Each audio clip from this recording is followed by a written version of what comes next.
أعوذ بالله من الشيطان الرجيم بسم الله الرحمن الرحيم السلام على المهدي الذي وعد الله عز وجل به الأمم أن يجمع به الكلم ويلم به الشعف ويملأ به الأرض قسطا وعدلا. Peace be upon the Mahdi, whom God has promised to the nations. Through him he will unite the worlds, gather what has been scattered, and fill the earth with equity and justice. Dear brothers and sisters, respected scholars, Assalamu alaikum wa rahmatullahi wa barakatuh. In this auspicious night, I'm honored to briefly present one of the most beautiful and dramatic stories, real stories of the world. That is the story of Imam Mahdi's mother, Lady Narjis. Salawat.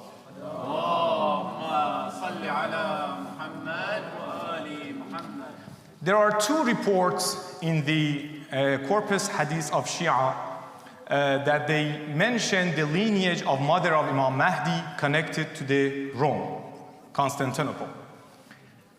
One is briefly mentioned. The narrator is Muhammad ibn Abdul Jabbar, who is the companion of Imam Askari alayhi salam.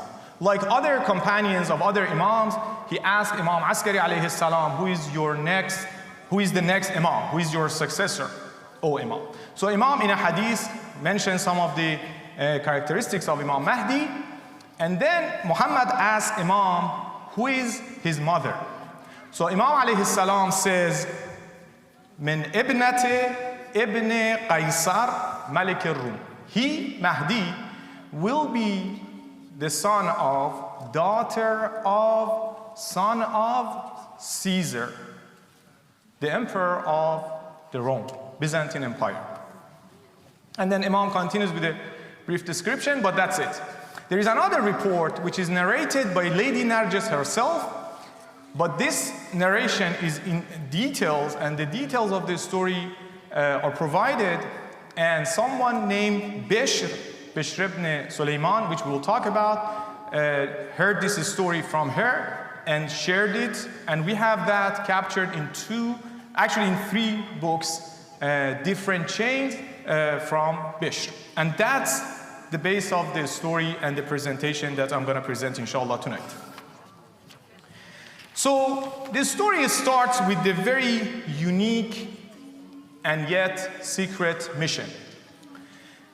The narrator, as I mentioned, his name is Bishr ibn Sulaiman al-Nakhas, who was from the offspring of Abu Ayyub Ansari, the companion of the Prophet, who helped Prophet and hosted Prophet.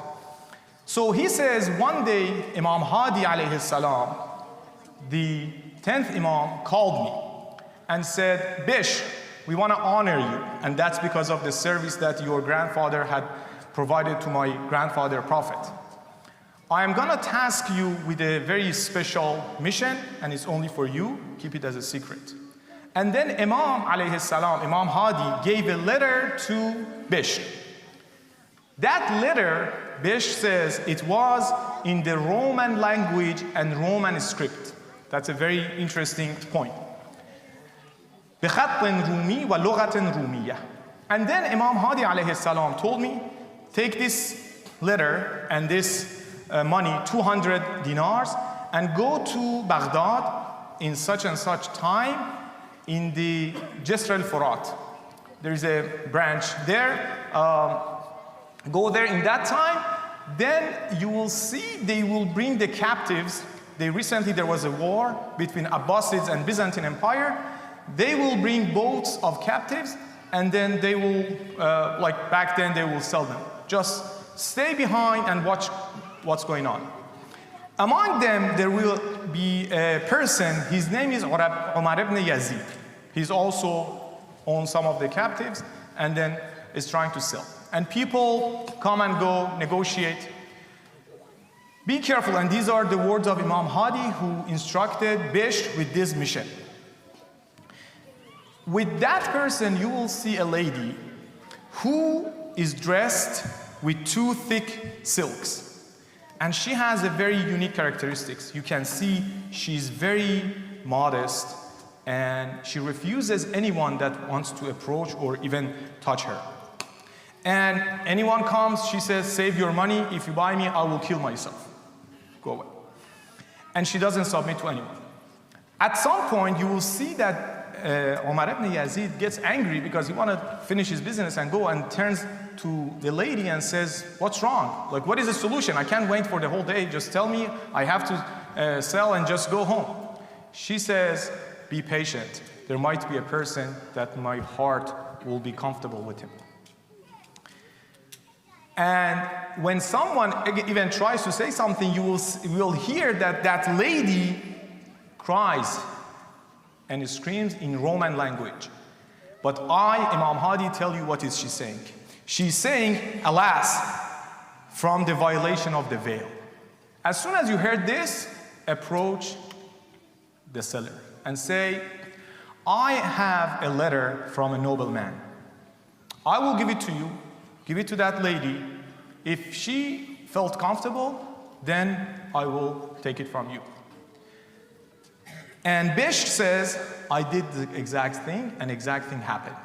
When I went there, such and such happened, and I went forward, and I talked to the man, and as soon as I gave the letter to him, he gave the letter to that lady, and everything changed. She was calm and said, now if you don't sell me to this man, I will kill myself. Of course, the guy was happy, everyone happy, they negotiated exact 200 dirhams. I gave and I took the lady.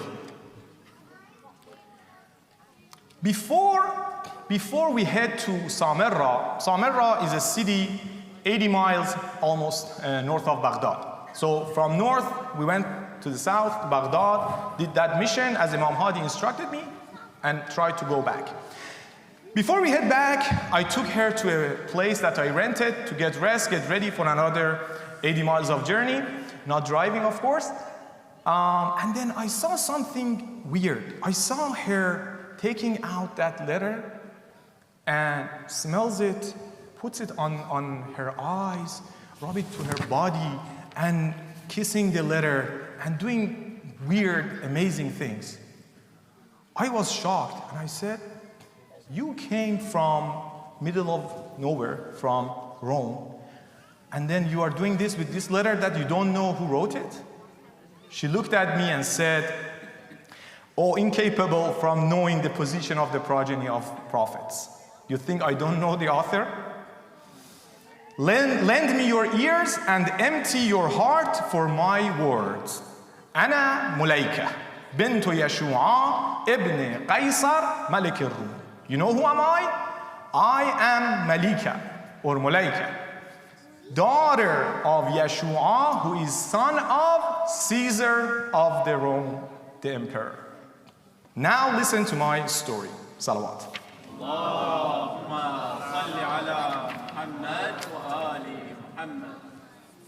When I turned 13, these numbers are important, later I'll mention it. When I turned 13, my grandfather, the Caesar, he decided that he would marry me to one of his nephews.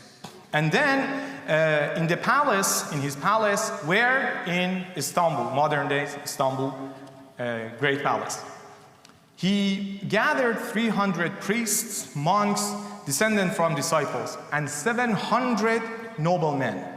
He gathered 4,000 army members and army commanders. That was a big ceremony. Military officers and tribal chiefs. He ordered a throne. That throne, again, is very important. The throne of precious riches to be prepared for the occasion. He raised the throne high into the air, over 40 steps. Everyone gathered in the palace. The bishops took their stands in great reverence. The pages of the Bible were opened, and crosses were placed on top of the throne. At that exact moment, the emperor's nephew went up and climbed the throne. As soon as he reached the top, suddenly an earthquake started to happen. Very, very bad earthquake. That the crosses fell down and then they collapsed on earth. And my nephew, and the nephew also was thrown from the throne, crashing to the ground, unconscious. Everyone was terrified. I was terrified. I was 13-year-old, and this was happening to me. The terrified chief of bishop, this is also very significant in history, ordered to my grandfather. The grandfather was the Caesar, and the chief of bishop said, "Please excuse me from facing this evil, for this is a sign foreboding the demise of Christian religion. I don't want to do this." But my grandfather said, "No, erect these scaffolds again, put everything back together. My nephew had a brother, now I want to marry him, the brother, to this girl, and this evil may be erased." Long story short, exact same thing happened. The other nephew, same thing. Another earthquake, everything collapsed, and the crowd scattered. Salawat.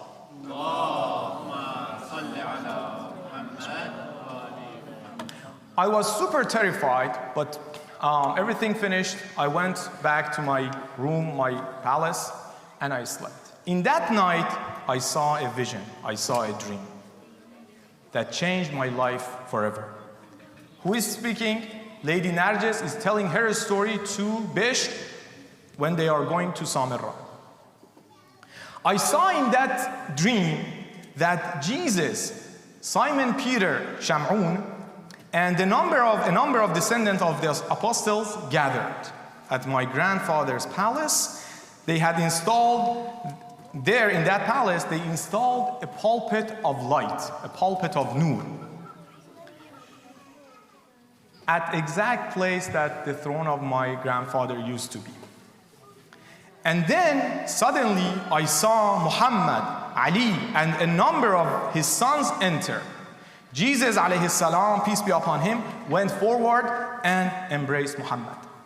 Salawat.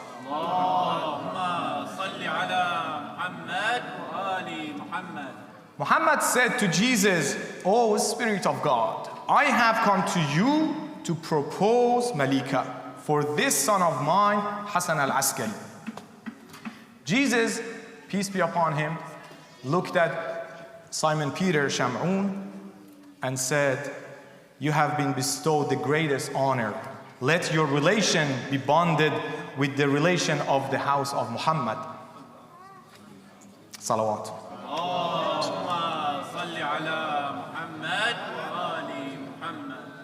And Simon Peter explained that it would be his honor to do so. Muhammad went up to the top of the pulpit and then said the rituals of marriage and married me to his son Hassan al-Askari. Jesus, his disciples and descendants of Muhammad, they bore witness. And then I was so elated and couldn't believe this was occurring. Although I was sleeping, I knew this was not just a dream. When I woke up, I was scared, and I kept it as a secret. I couldn't share it with my grandfather. I was scared that they're gonna kill me. I was overwhelmed with anxiety and depression. I lost my appetite. I got sick. I couldn't eat anything. My grandfather summoned every physician in Constantinople to try to heal me, to no avail. So he asked me, "Maybe I can do something to help you. O solace of my heart, please tell me what can I do to grant you what you wish so you will be cured." I said, "Grandfather, I can only be restored by Jesus and his mother Mary. If you release the Muslim captives and prisoners and release them with kindness, I believe I will be restored. Maybe Jesus and Mary will heal me because of this kindness." He accepted and instantly did that. I tried to eat and felt better, and my grandfather, was even more interested and showed more kindness to the Muslim captives that they had in previous wars. After that, for 14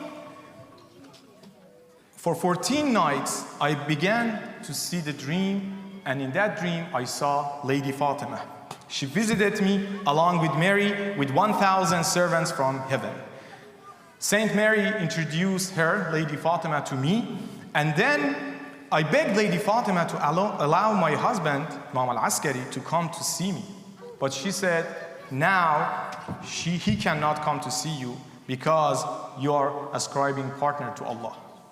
So if you want Hassan al-Askari come visit you, be aware that Mary, my sister Mary, mother of Jesus, worships only one God alone with no partner. If you seek to please God and have your husband visit you, say, I bear witness that there is no God but God, and Muhammad is his messenger.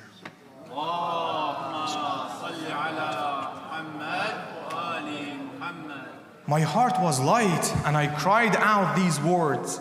I bear witness that there is no God but God, and Muhammad is his messenger.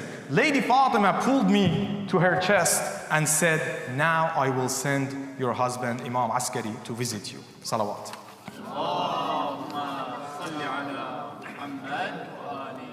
The next night, I saw him, Imam al-Askari, in my dream. I felt my soul cry out to him. He said, do not cry, for my delay was for the reason that my mother, Lady Fatima, explained to you. Now I will visit you every night till God brings us together.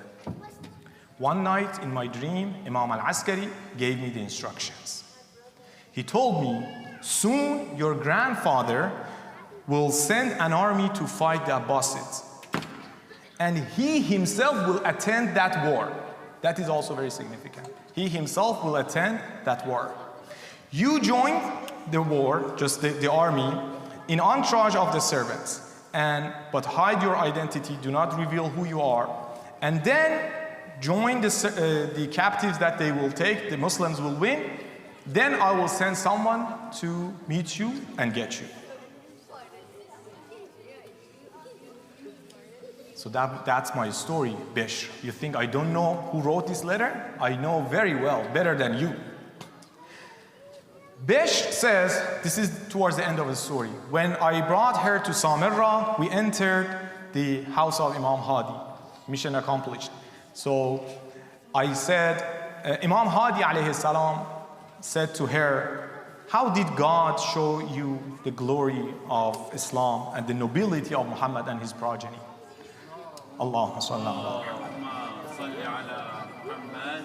Lady Narjis said, how would I describe, O son of Rasulullah, something which you know better than me? Imam Mahdi alayhi salam said, now tell me, which one is dearer to you, 10,000 dinars or a glad tidings of eternal honor? I responded, of course, I would rather have the glad tidings.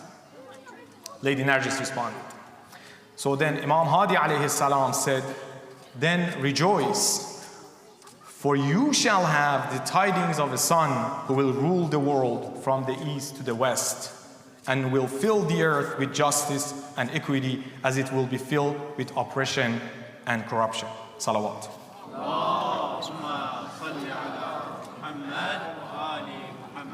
So that was the story. I tried to fit it in 15 minutes that I had. But I think many of you may start thinking and wondering, okay, this story had a lot of elements which are very miraculous and amazing and maybe hard to believe. And also there are elements in this story that are related to Byzantine Empire, and that's not something unknown. There are a lot of people, they are the Christians, they care about the history of Byzantine, and everything is recorded. Is there any trace, is there anything, evidence that corroborate some of the aspects or details that are mentioned in this story, which makes us believe even more in that story? Or other question, because this story, as you saw, there are a lot of details from traditions and culture of Byzantine Empire inside the palace, right? Is there anything that these details can solve some of the mysteries, for example, that researchers they had? The answer is yes. Of course, we don't have time. That was just a teaser, just to bring this story to everyone. The night of the birth of Imam Mahdi alayhi salam, we know him better, and his mother, Lady Narjis. Inshallah, tomorrow here at 6:30, we'll have a more focused, deep dive discussion answering or tracing some of these points that I mentioned and I put on the slide. The identity of that Caesar, is that mentioned in the history? Who was him? The characteristics that Lady Narjis explained about him, are those mentioned in the history? How about the earthquake? Istanbul is a great city, has been around for thousands of years. If there was such an earthquake in one night, should be reported, and other aspects, which recently, actually 15 years ago, 20 years ago, some researchers, they started to think about it from this lens, and they started learning Greek, Hebrew, other languages, and started reading and researching inside the Byzantine sources.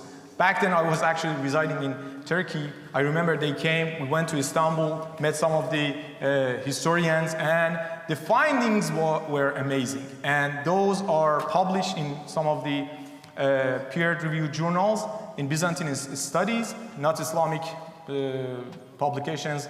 And there will be more to come, inshallah.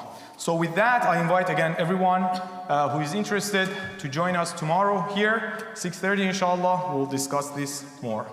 Sallu ala Muhammad wa ala Muhammad.